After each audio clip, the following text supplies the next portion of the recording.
Slaughter, thank you very much. I see. Gully.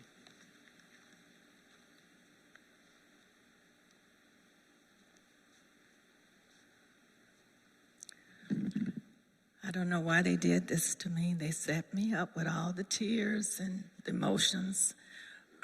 But I trust God, and I know God is good, and He'll get me through this. Giving respect to all of you and all the other clergymen in the building. Loretta, when you asked me to say a few words, I told you I would. And any of you out there could be standing where I am now. Because if Bill had not touched your life in some way, you would not be here. So many places you could go.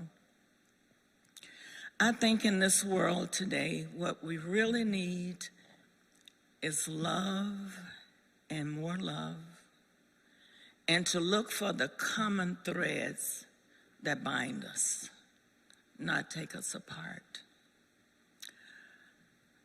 When I met Bill when he came to the city, I was already there working in the community. Most of you in here, a lot of you I know. And that's how a relationship got started. But the more that I talk with Bill, I recognize we had a lot of things in common. And so do some of you that are in here. You all had commonness in different ways, maybe as employees, maybe in other ways, and just plain friends. But one thing that I do know in my conversation with Bill, he had two employments. He had one on this earth. He was carrying out his earthly duties. But he found time to be a servant for the Lord. And when we know what we are aiming for, excuse me, this is not our home. We're travelers. We're all passing through. And it's how we prepare ourselves for that calling. And I feel in my heart when I got the message that Bill was prepared.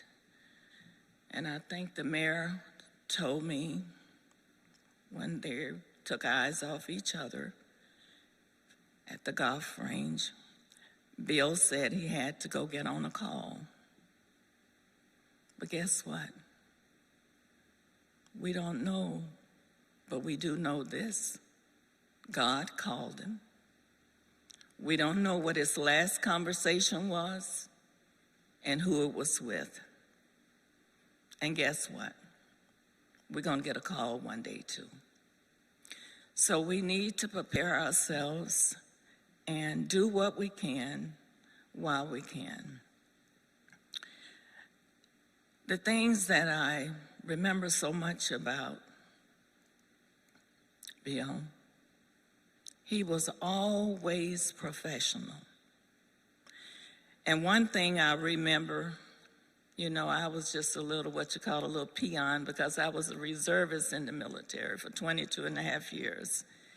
Bill was a big status. But one thing I remember learning when I was in boot camp, RHIP, rank has its privilege. And God outranks any of us in here. So when he speaks, we must answer. No matter what positions we have, what our status is, where we live. One day, we all of us that are born again, we're looking to reside with him. And I remember coming up in a rural community, I used to hear them say, send up your timber. Send it up to heaven today. I was wondering as a child, how am I going to get timber up to heaven? But as I grew up and recognize as a born-again Christian, that means sow good deeds, do good things while you have a chance. And there's a gospel song that I love, sow good seeds. Because whatever you sow, it's going to come up. You can't plant a watermelon seed and expect an orange tree.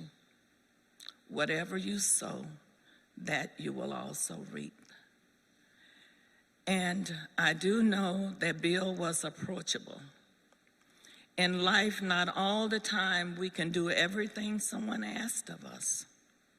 I can't, neither can you. Because there are some things that we can do within our protocol, and there are some things that we have to think about the approach that I will use to respond. I'm sure Bill didn't do everything that we expect of him every time we wanted it done. But we got to remember that he did all that he could in the time span that he had on this earth. And each one of you will remember him in those special ways. In June, I had a lot of time, Loretta. I told you about it when we talked. A lot of interfacing with Bill, the mayor, the chief, and you all know that was the month that I was due to retire, and Bill and I were talking about it in my office in June.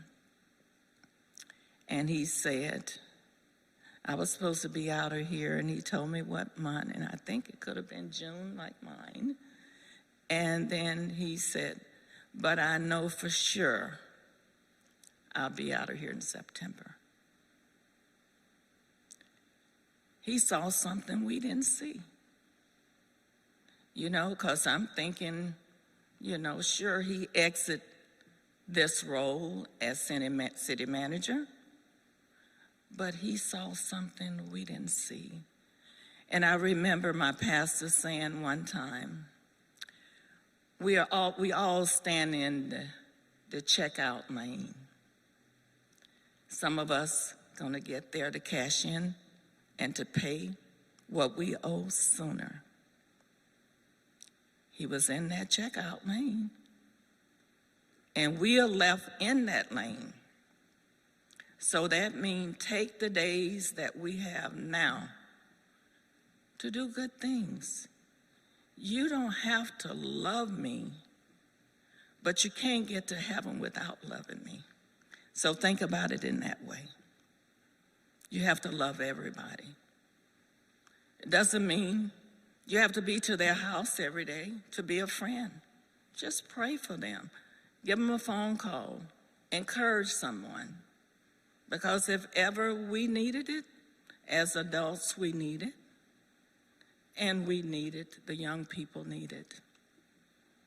I remember last year when I went through my crisis, and I want you to understand what I said. I went through it. I'm not stuck in it. Your faith shouldn't keep you stuck in things that are maybe disappointment and conditions of life. I had pancreatic cancer surgery. Yes, understand what I said. I had it. I claim it no more. You have to walk by faith, and I know what that means. You walk by faith, not by sight. Every day is not going to be a flower bed of ease. That's what I was told as a child. And I was told, if you don't believe it, keep living.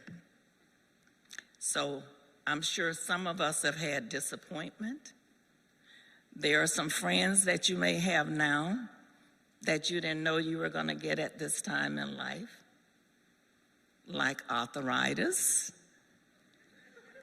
okay, high blood pressure, diabetes, and all these other things. But you have to put them in a place. Let them know no weapon formed against you will prosper. So we have to speak to the enemy And a lot of things come upon us, ill intention of our health and things. Those are enemies. We didn't invite them in, but it's because we are here in the flesh. But one thing that Bill knew, that after a while, these troubles that we have down here, and for him would be over. You never know what a person is going through. I don't know. Loretta, that's her husband. She knows. She had the most intimate conversation with her husband. But we don't know what anyone is going through. All that we know, we speak, we say, "How are you?" And we go on. And a lot of time people say, "How are you?" They really don't want you to start telling them unless you got some time.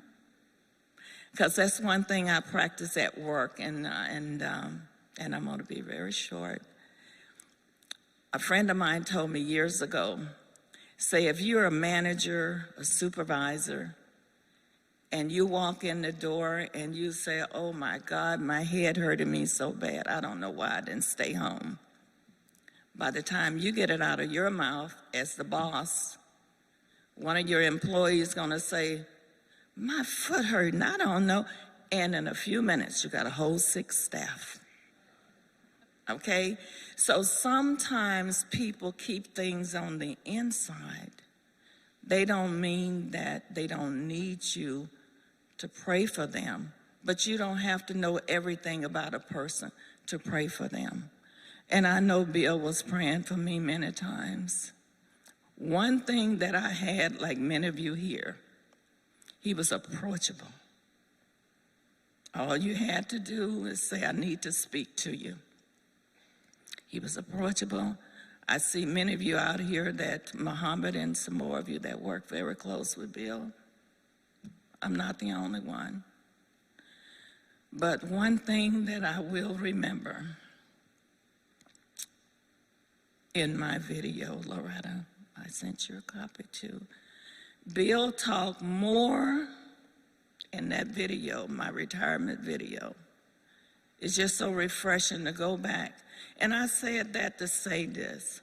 Go back in your memory to see when the last time that you had a phone call with Bill, or maybe you said something with him, just like the mayor said they played golf. Just go back in your memory bank and just think about Bill as the days and the years go by. And just hold dear to those things that meant so much to you during those conversations. I won't forget my retirement. They pulled a surprise on me, the retirement committee, and had a parade. And the city services were turned loose so much. I want to thank you, Mayor. I want to thank all of you. And I sent a letter to Bill. You got a copy of the letter, Loretta. It's good to thank people and say things while you can. You don't know, you may not have that opportunity tomorrow. So as we leave here today, I challenge each one of us.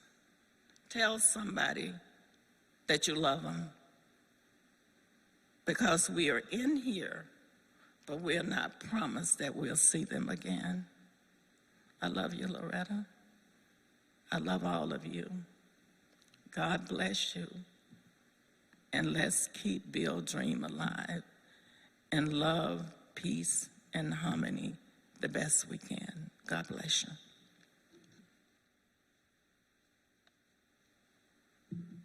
Thank you for those words, Teresa Stewart. This last week,